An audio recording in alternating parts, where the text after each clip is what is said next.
welcome to Leatherwork School. Thank you so much for joining me. When you purchase Leatherwork School, you actually get 10 digital downloadable patterns.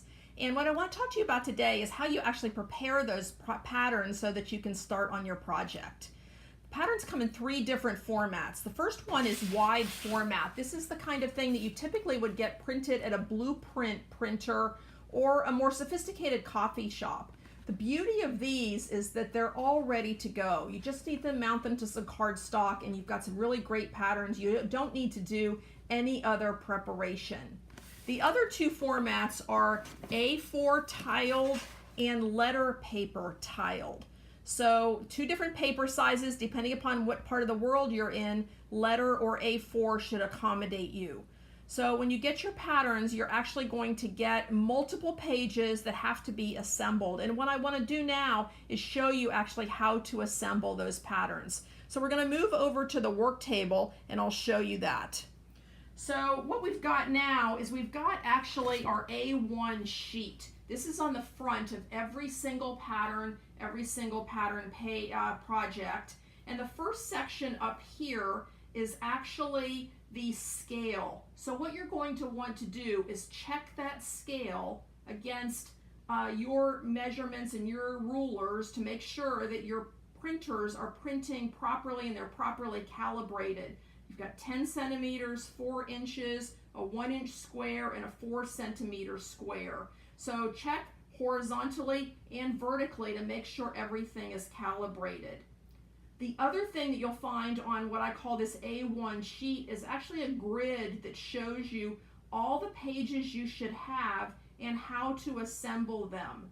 So this gives you the order of assembly. We're starting here with our A1 sheet that we've got, and we've got the grid here for how to assemble everything.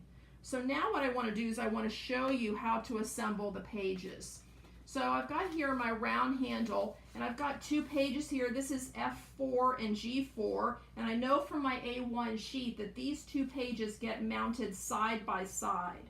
So what you're going to want to do is take a ruler and take one of your utility knives or one of your clicking knives, line that ruler up exactly with the edge of the circle. That's where you want to be trimming. Use your utility knife, trim away exactly what you need so that you expose that edge of that circle.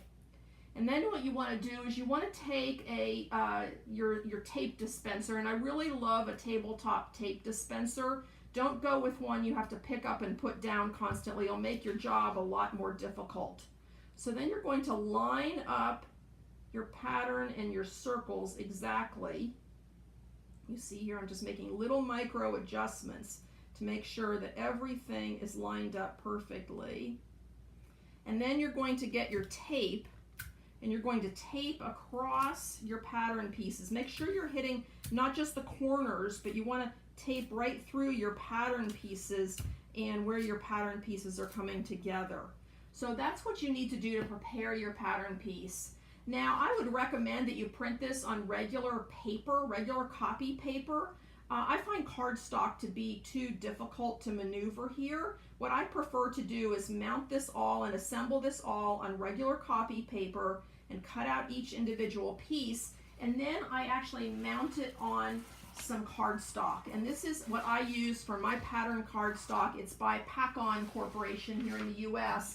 This is a 6-ply paper. It's 22 by 28 inches or 60 by 70 centimeters. It's a really nice size, really nice 6-ply weight. And what you want to do is you want to mount your pieces to this cardstock.